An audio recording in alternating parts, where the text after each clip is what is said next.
ከጆን ዳንኤል ጋር ሪሌሽንሽፕ ውስጥ ነበርኩኝ። የሚበዛው በጣም ነበረ የሚያሰቃየኝ፣ በጣም ነበር የሚመታኝ። ቤተሰቦች ቀድሞ ያለቀሰ ሁሉ ተበዳይ አይደለም። ጃኒ በኢትዮጵያ የቲክቶክ መንደር ከፍተኛ ተከታይ ያላቸው ስመኝ ገብሩ ወይም ጃኒ እና ጆን ዳንኤል ለዓመታት በሚስጥር ቆይቷል ያሉትን ግንኙነት ተከትሎ እርስ በርስ የሚወነጃጀሉባቸውን ቪዲዮዎች ይፋ አድርገዋል።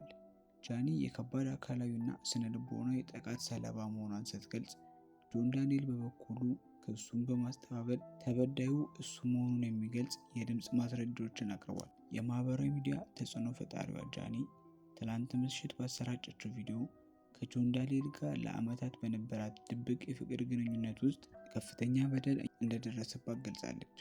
ዋና ዋና የክስ ነጥቦቿም ጆን ዳንኤል በተደጋጋሚ መታት፣ ይደበድባት፣ ያቆስላት እንደነበር በመግለጽ የተለያዩ ምስሎችን አሳይታለች። ከኔ ጋር ከተለየች ከቲክቶክ አጠፋሻለሁ በሚል ማስፈራሪያ ይደርስባትም እንደነበርና ትላንት ምሽት 9 ሰዓት ላይ አካውንቷ መዘጋቱ በእሱ ሴራ እንደሆነ በማስመሰል ወይም ደግሞ እርግጠኛ በመሆን ጆን ዳንኤልን ከሷለች። ድርጊቱን የጆን ዳንኤል እናትና እህትም ጭምር ያውቁ እንደነበር ጠቅሳለች። ጆን ዳንኤልን በበኩሉ የቀረበበትን የጥቃት ክስ ሙሉ በሙሉ ውድቅ በማድረግ ምላሹን ሰጥቷል።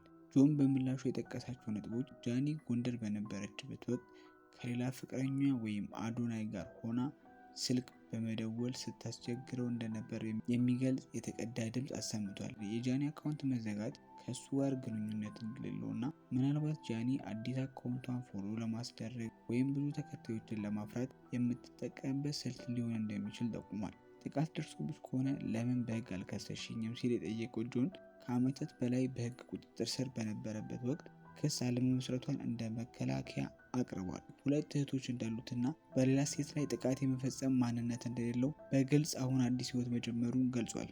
ይህም ጉዳይ በማህበራዊ ሚዲያ ላይ መነጋገሪያ ከመሆኑም ባለፈ በዲጂታል መድረኮች ላይ የሚፈጸሙ ጾታዊ ጥቃቶችና ማስፈራሪያ ድርጊቶች እንዴት በህግ ሊታዩ እንደሚገባ ዳግም ጥያቄ አስነስቷል።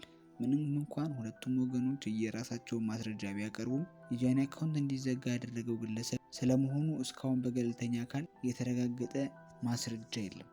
በዚህ ርዕሰ ጉዳይ ላይ በሰፊው እናወራና ማንም ሰው ጃኒ ራሷ ብትሆን ጆን ዳንኤል ቲክቶክ አካውንቷን እንዳዘጋባት ምንም ማረጋገጫ የላትም ወይ ማስረጃ የላትም። ሌላኛው ደግሞ ይዘትባት እንደነበር አውርታለች።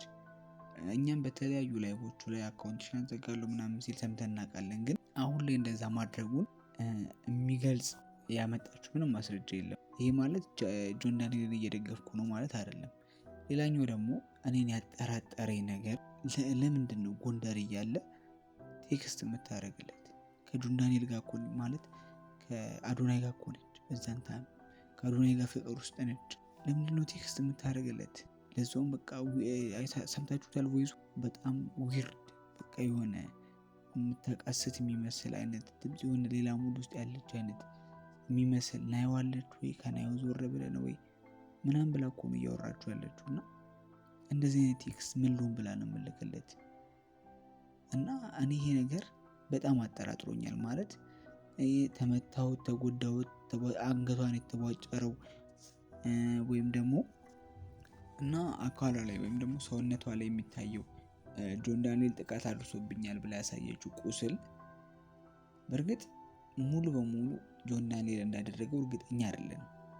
ራሷንም በራሷ አድርገው ሊሆን ይችላል። አንገቷ ተቧጭሯል። በተለያዩ ኬዞች አንገቷ ሊቧጨር ይችላል። ፊቷ በልዞ አላየንም ወይም ጥርሷ አልቆ አላየንም። እንደ ቀነኒ ከዚህ በፊት የደረሰባት ድብደባ ላይ እንደዚህ አይነት ምልክት የሚያሳይ አላየንም። የሆነ ትከሻዋ ላይ የተቀደደ ነገር አይተናል በጩቤ ወይም በሆነ ነገር። ለምን ዝም ማለት እስካሁን? ለምን አሁን ላይ እንደዚህ ማድረግ አስፈለገ? እና ብዙ ግልጽ ያልሆኑ ነገሮች አሉና አትፍረዱ። ብዙዎቻችሁ ጫፍ ይዛችሁ ፈርዳችኋል ብዬ አስባለሁ። እና ተረጋጉ። እኔ የምንረጋጋ እኔ የጆን ዳንኤል ደጋፊ ሆኜ አይደለም። እኔ የአዶናይ ፋን ነኝ እውነቱን ለመናገር። ግን አሁን ላይ ግን የሆነ ልክ ያልሆነ ነገር እንዳለ የተሰማኝ ነው። እና አደራችሁን ጫፉን ይዘን አንፍረድ ለማለት ነው። እና በዚህ ጉዳዮች ላይ ጀስት የሚኖሩ አዳዲስ ነገሮችን የሚሰሙ የሚወጡ አዳዲስ መረጃዎችን እውነት የሆኑትን ማለት ነው እውነት የሆኑትን ፈልፍዬ አረጋግጬ ይዤላችሁ እመጣለሁ። ሰብስክራይብ አድርጋችሁ ጠብቁኝ።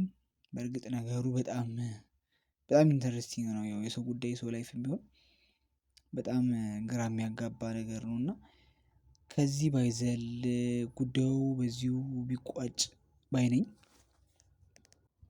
ምክንያቱም ጉዳዩ ከዚህ ዘሎ ህግ ቢይዘው በእርግጠኝነት የሆነ ሰው ጥፋተኛ መሆኑ አይቀርም። የሆነ የምንወዳቸውን ሰዎች በተላለፉት ወይም ይቅር በተባባሉት ጥፋት አንዱ ተጎጂ እንዲሆን ስለማልፈልግ ነው እና ነገሩ ባይባባስ ደስ ይለኛል።